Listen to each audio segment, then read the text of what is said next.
Hello everyone, so Biz Lifestyle Assam channel অন্য এটা recipe ভিডিঅ'লৈ আপোনালোকক পুনৰবাৰ স্বাগতম জনাইছোঁ।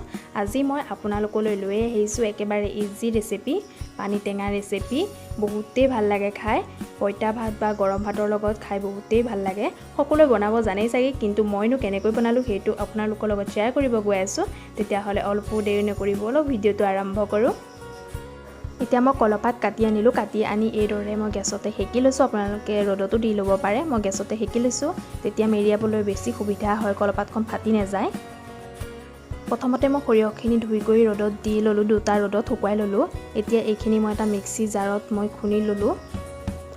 এয়া মই খুন্দি এতিয়া চালি ল'ম, এইখিনি ভালদৰে চালি ল'ব। এতিয়া মোৰ এইখিনি চলা হৈ গৈছে। এতিয়া বাকীখিনি চাই থাকক আপোনালোকে মই কি কৰোঁ। এতিয়া মই এয়া সৰিয়হ লৈছোঁ, চাহ খোৱা কাপেৰে 2 কাপ সৰিয়হ লৈছোঁ। আপোনালোকে সৰিয়হখিনি কম বেছি কৰিব পাৰে, মই 2 কাপ লৈ লৈছোঁ।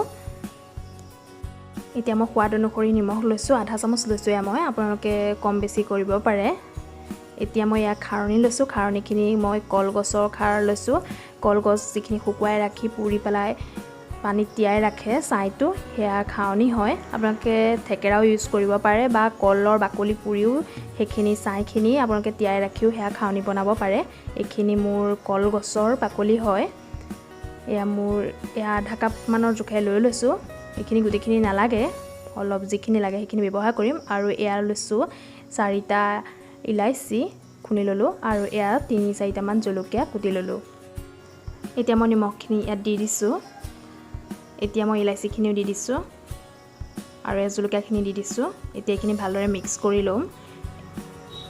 মিক্স কৰি হোৱাৰ পিছত খাৰণি পানী যিখিনি খাৰণি ৰাখিছিলোঁ সেইখিনি অলপ অলপকৈ এইদৰে মুঠি যাম। গোটেইখিনি একেলগে ঢালি নিদিব, যিমানখিনি পৰিমাণ লাগে সিমানখিনিহে ঢালিব লাগে। এইদৰে ঢালি গৈ থাকিলে মিশ্ৰণটো মুঠ খাই আহি থাকিব। হাতেৰে কৰিলে বেছি ভাল, এইদৰে হাতেৰে সানিব। এতিয়া মোৰ এইখিনি সনা হৈ গৈছে। এইদৰে এটা গোল লাডু বনাই ল'ব। এতিয়া মোক দেখিছেনে, খাৰণি গোটেইখিনি মই ইউজ কৰা নাই, ইয়াৰ ৰখি গৈছে। সেইকাৰণে গোটেইখিনি একেলগে ঢালি দিব নালাগে, বেছি পনীয়া হৈ যাবগৈ।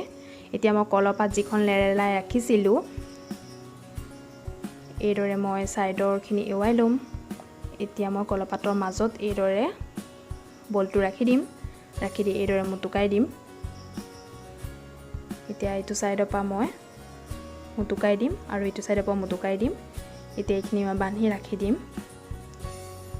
এইখিনি একচুৱেলি 4 দিনমানৰ পিছত বেছি ভাল লাগে খাই। মই এইখিনি 4 দিনমানলৈকে ৰাখি দিম। এয়া 4 দিনৰ পিছত চাওক, আপোনালোকক মই খুলি দেখুৱাই দিছোঁ। এয়া চাওক, মোৰ ৰেডি হৈ গ'ল বেহুৱা। আপোনালোকে পইতা ভাতৰ লগতো খাব পাৰে, নহ'লে গৰম ভাতৰ লগতো বহুতেই ভাল লাগে খাই। যিসকল বন্ধু বান্ধৱীয়ে আজি ভিডিঅ'বোৰ মোৰ নতুনকৈ চাই আছে সেইসকলক কৈছোঁ, প্লিজ চেনেলটো ছাবস্ক্ৰাইব কৰি দিব, লগতে বেল আইকনটো দবাই দিব। তেতিয়া মই দি থকা নতুন আপডেটসমূহ আপোনালোকে পোনপ্ৰথমে পাই থাকিব। আৰু ভিডিঅ'টো চাই কেনে পালে শেষত কমেণ্ট কৰি জনাবলৈ নাপাহৰিব, আৰু লগতে লাইক আৰু শ্বেয়াৰ কৰি দিব। আজিলৈ আহিছোঁ, আকৌ আহিম নতুন নতুন ভিডিঅ'সমূহ লৈ। Bye bye.